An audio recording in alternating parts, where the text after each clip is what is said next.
تو اداروں کے ساتھ بھی، مدرسوں کے ساتھ بھی جو ہے آپ زکوٰۃ کا مال کی صورت میں تعاون کر سکتے ہیں، عشر کے مال کی صورت میں، قربانی کی کھانوں کی صورت میں آپ اداروں کے ساتھ بھی تعاون کر سکتے ہیں۔ یہ بھی قرآن کی اسی وابن السبیل جو جز ہے اس آیت مبارکہ کے اندر، اسی کے تحت یہ مسئلہ بھی صلاحیت کے ساتھ موجود ہے۔ تو ہمارا ادارہ زیر تعمیر ہے۔ میں بالکل اختصار سے بات کو سمیٹ لیں، جب میں نے یہ للبنات کے ادارے کی ساتھ آپ دیکھ رہے ہیں میں نے بنیاد رکھی، کافی دیر کی میری خواہش تھی اور میں نے سوچا کہ رمضان کا بابرکت مہینہ ہے، اس کا آغاز ہم کرتے ہیں، اللہ کی مدد شامل ہاتھ رہے گی انشاءاللہ۔ تو میں نے اس کی جب بنیاد رکھی تو میرے پاس کوئی رقم نہیں تھی، اور انتظامیہ یہاں موجود ہے، ان سے پوچھ لیں، میں نے کسی کو یہ بھی نہیں کہا کہ مجھے آپ جو ہے کوئی رقم دے، میں نے ادارے کی بنیاد رکھنی ہے، میں نے خاموشی کے ساتھ وہ کام شروع کر دیا۔ انتظامیہ نے دیکھا کہ یہ کام جاری ہے تو ان کے پاس جو اماؤنٹ تھی تقریباً 15,000 روپیہ ان کے پاس مدرسے کے اکاؤنٹ میں تھا، انہوں نے مجھے پیش کر دیا۔ تو میں نے وہ 15,000 صرف اینٹوں کی جگہ دے دی ہے، اور اس کے علاوہ اس 15,000 کے علاوہ پھر جو ہے اینٹیں منگائی ہیں، ابھی اور منگوانی ہے۔ تو ان کا تو اینٹوں، ان کے تعاون کے ساتھ جو سابقہ ہمارے پاس فنڈ تھا اس سے تو مکمل ہماری اینٹیں بھی نہیں ہم سکے، اینٹیں بھی پوری نہیں ہوئی اس کے ساتھ۔ تو بقیہ جو ہے میں نے تمام تر اخراجات جو ہیں وہ ایز اے قرض کسی سے لے کر میں نے وہ پروسیس طے کیا ہے۔ عرض کرنے کا مقصد یہ ہے کہ اگر آپ احباب تعاون کریں گے تو وہ قرض میں آسانی کے ساتھ ادا کر دوں گا، اگر نہیں تعاون کریں گے تو میں نے اپنی محبت سے یہ کام کروایا ہے، میں نے تو وہ ادا کرنا ہی کرنا ہے۔ تو اس لیے عرض کر رہا ہوں کہ عشر کا موقع ہے، اگر زیادہ تعاون آپ کریں عشر کے موقع پہ، آگے فطرانہ کا موقع آتا ہے، اس صورت میں بھی ادارے کے ساتھ تعاون کریں گے تو یہ ہمارا للبنات کا ادارہ جو ہے اس کے جتنے کام ہونے والے ہیں یہ بھی کمپلیٹ ہو جائیں گے۔ رمضان کے فوراً بعد ہم نے کلاسز کا آغاز بھی کرنا ہے للبنات کے لیے، اور للبنین کا تو ادارہ پہلے ہی الحمدللہ جاری و ساری ہے، وہ تو صرف تعلیمی جو معاملہ رکا ہوا ہے صرف موجودہ حالات کرونا کی وجہ سے حکومت نے پابندی لگائی ہے، تب ہم نے وہ کلاس ختم کی ہے، وہ تو ہماری آلریڈی کلاس پہلے ہی جاری و ساری تھی، تو اس کا بھی ہم نے رمضان کے بعد اجرا کرنا ہے۔ تو یہ موقع آتا ہے عشر کا، اب آیا ہے گندم کا، تو جو مونجی کی فصل ہے اس کا احباب جو ہے عشر نکالتے ہیں، جبکہ اس کا عشر بھی نکالنا ضروری ہے۔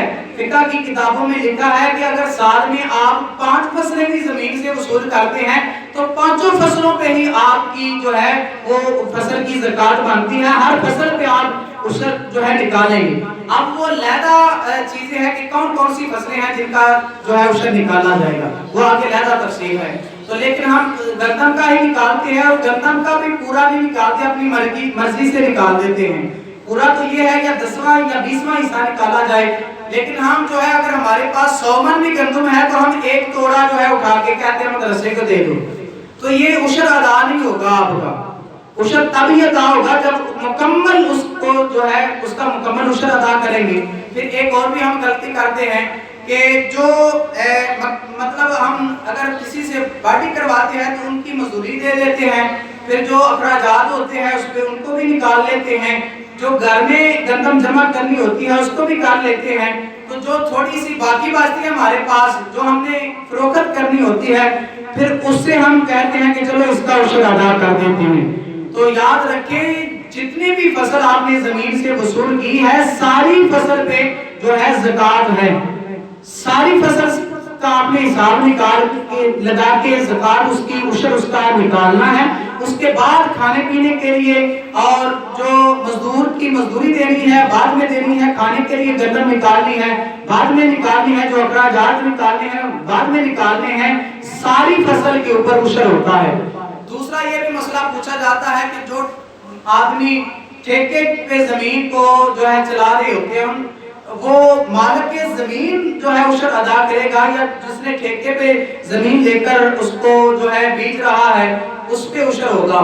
تو جو عرض یہ ہے کہ جو فصل وصول کر رہا ہے زمین سے وہ ہے جس جس نے ٹھیکے پہ زمین لی ہوئی ہے تو اسی پہ جو ہے عشر ہوگا، وہی عشر ادا کرے گا، مالک زمین جو ہے وہ عشر ادا نہیں کرے گا، جو فصل وصول کر رہا ہے زمین سے اسی پر عشر جو ہے لازم ہوگا۔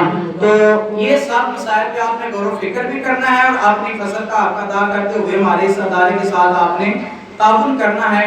اللہ تعالیٰ جو کام ہم نے شروع کیا ہے، اللہ تعالیٰ سب احباب کو اس بابرکت مہینے میں ہمارا ہاتھ بڑھاتے ہوئے اس کو پائے تکمیل تک پہنچانے کی توفیق عطا فرمائے۔ ہمارے ایک بھائی ہیں، بھائی فروخ صاحب، انہوں نے مجھے دیکھا کہ یہ دروازے کی ضرورت ہے تو میں ایز اے شکر کے طور پہ ان کا نام لینا ضروری سمجھتا ہوں۔ انہوں نے کہا کہ قاری صاحب آپ کو کسی کام کی ضرورت ہے؟ میں نے کہا دروازے کی، اور بھی بڑے کام ہیں۔ تو انہوں نے مجھے جو ہے 9,000 روپیہ دروازے کے لیے، بلکہ 12,000 روپیہ انہوں نے تعاون کیا۔ انہوں نے کہا کہ 7,000 روپیہ آپ دروازے میں شامل کر لیں اور 5,000 روپیہ یہ سیمنٹ وغیرہ دیگر مزدوری کے اخراجات بھی شامل کر لیں۔